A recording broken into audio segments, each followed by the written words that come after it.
जय श्री राम। दोस्तों, जैसा कि आप सभी को पता है, अभी हमारी सीरीज चल रही है जेमिनी ज्योतिष की। तो पिछले वीडियोस में हमने जेमिनी के बेसिक्स पर काफी बात की। तो आज उसी सीरीज को आगे बढ़ाते हुए आज हम जेमिनी ज्योतिष में बनने वाले राजयोगों के बारे में बात करेंगे कि कौन कौन से राजयोग हैं जो भी किसी भी कुंडली में बनते हैं, फलित होते हैं, तो वह अपनी दशाओं में बहुत ही सुंदर परिणाम देकर जाते हैं। तो दोस्तों, यदि बात करें पाराशर एस्ट्रोलॉजी की, यानी जो वैदिक एस्ट्रोलॉजी है, जो ट्रेडिशनल एस्ट्रोलॉजी है, जो उसमें जो राजयोग बनते हैं उसमें लाखों लाख राजयोग हैं। उनको याद रख पाना किसी भी व्यक्ति के लिए संभव नहीं है।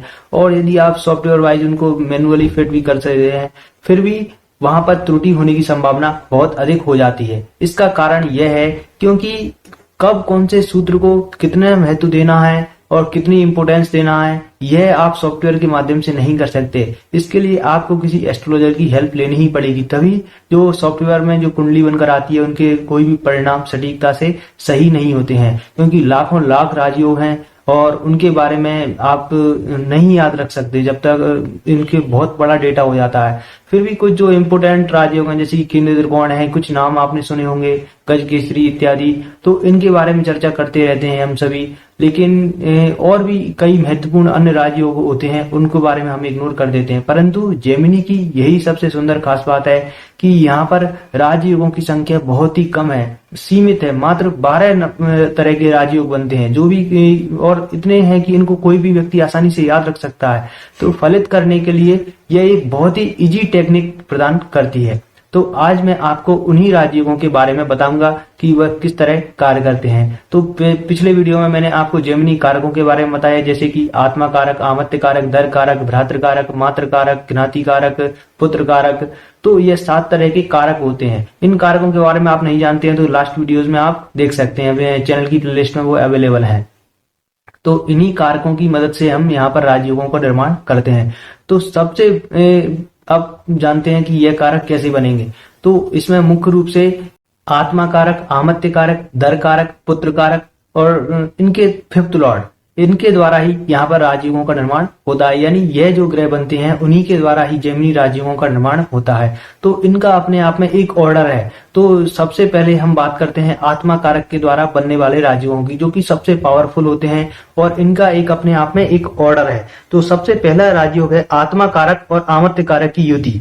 यहाँ पर युति हो सकती है या फिर दृष्टि हो सकती है। आत्मा कारक और आमत्य कारक के मध्य दृष्टि भी हो सकती है, लेकिन जो दृष्टि आपको लेनी है वह जेमिनी दृष्टि लेनी है। पराशर दृष्टि का उपयोग आप यहाँ पर नहीं करेंगे। और जेमिनी दृष्टि के बारे में आपको मैंने पिछली वीडियो में बता दिया था कि वह किस तरह कार्य करती है।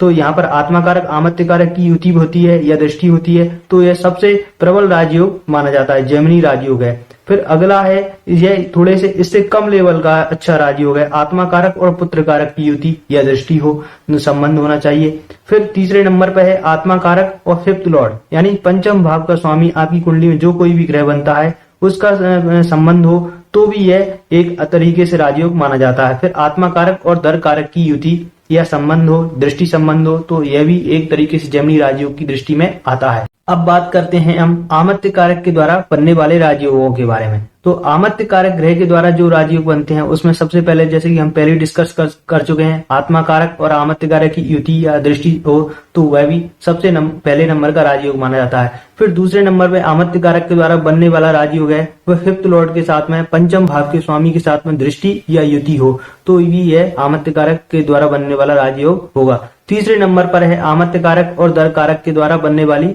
युति।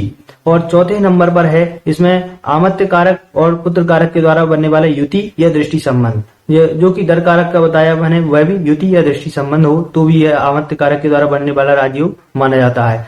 तो इस प्रकार हम आमत्य कारक के द्वारा राजयोगों का निर्माण कर सकते हैं।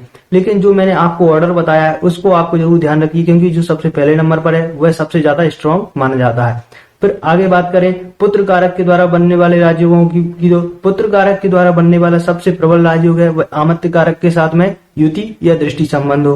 फिर पुत्र कारक का अगला राजयोग है दर कारक के साथ में युति या दृष्टि संबंध हो।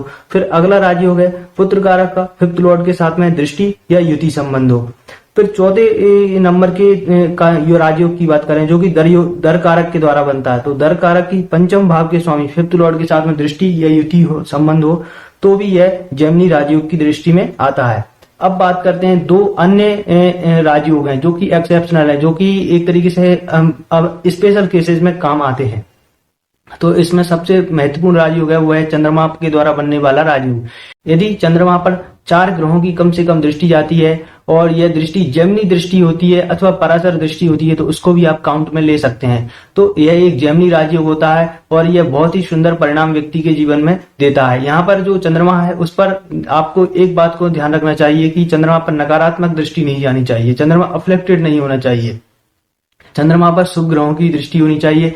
यदि राहु और केतु की भी दृष्टि जाती है तो आपको वहां पर वह दृष्टि को इस तरह काउंट करना है कि जेमिनी दृष्टि लेना है। और दूसरी बात, राहु केतु स्वयं पीड़ित नहीं होने चाहिए, वह अच्छे होने चाहिए, वह कुंडली के लिए सकारात्मक बिहेव करने वाले होने चाहिए तो वह ठीक रहेंगे। अन्यथा यहाँ पर जो पीड़ित करेंगे यदि चंद्रमा को तो पर यहाँ पर वह राजयोग की श्रेणी में नहीं आ पाएगा। तो आपको इस राजयोग के बारे में ध्यान रखना चाहिए। चंद्रमा के द्वारा बनने वाला विशेष रूप से जेमिनी का राजयोग माना जाता है। और अगला राजयोग है यहाँ पर चंद्रमा और शुक्र की युति या दृष्टि हो, यहाँ पर जेमिनी दृष्टि हो या फिर पराशरी दृष्टि हो तो वह भी आप ले सकते हैं।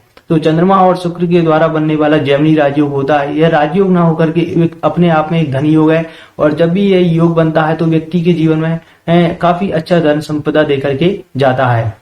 अब दोस्तों आपको इन योगों के युति के बारे में एक और चीज याद रखना चाहिए कि जब भी सावधानी रखें कि जब भी यह योग बन रहे हैं तो उसमें डिग्रीज का आपको ध्यान रखना चाहिए। यह नहीं कि जो युति कंजक्शंस बन रहे हैं तो वह काफी दूर दूर डिग्रीज की हुई, 10 डिग्री तक तो चल जाता है, लेकिन उससे ज्यादा दूर डिग्री होगी तो फिर वह यहाँ पर ज्यादा सुंदर परिणाम नहीं दे पाएगा। सूर्य के साथ में आपको यह देखना है कि 7 डिग्री इससे ज्यादा का गैप हो तो बेहतर रहेगा, क्योंकि 7 डिग्री से कम में कोई ग्रह आएगा तो वह सूर्य के द्वारा अस्त हो जाएगा और अस्त होने पर प्लेनेट अपने पूर्ण परिणाम नहीं दे पाएगा। लेकिन 7 डिग्री से ज्यादा दूर है सूर्य से तो वह अस्त की श्रेणी में नहीं काउंट करेंगे हम। इस बात को आपको ध्यान रखना चाहिए। और जो कारक राजयोग बना रहे हैं जैसे आत्मा कारक आमत्य कारक की युति हो रही है, दृष्टि संबंध हो रही है तो वह दोनों भी आपस में पीड़ित नहीं होने चाहिए, वह किसी रूप से नकारात्मक प्रभाव में नहीं होने चाहिए। जैसे कि नीच की स्थिति में हो या फिर अन्य स्थिति उनकी बनती है तो वह पीड़ित नहीं होनी चाहिए। तो इन कुछ बातों को आपको सामान्य रूप से ध्यान रखना चाहिए।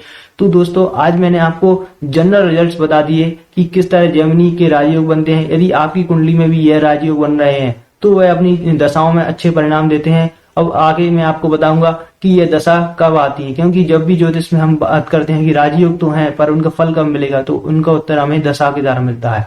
तो इसमें भी हम सामान्य वाली दशा का प्रयोग नहीं करेंगे, इसमें हम जेमिनी दशाओं का प्रयोग करेंगे। वह मैं आपको अगली वीडियो में बताऊंगा कि जेमिनी दशाओं को, चर दशाओं को किस तरह देखा जाता है और किस तरह इनका फलित किया जाता है। इस वीडियो को पूर्ण देखने के लिए आप सभी का हृदय से धन्यवाद, आभार। जय श्री राम साथियों, फिर मिलते हैं एक और अन्य वीडियो में।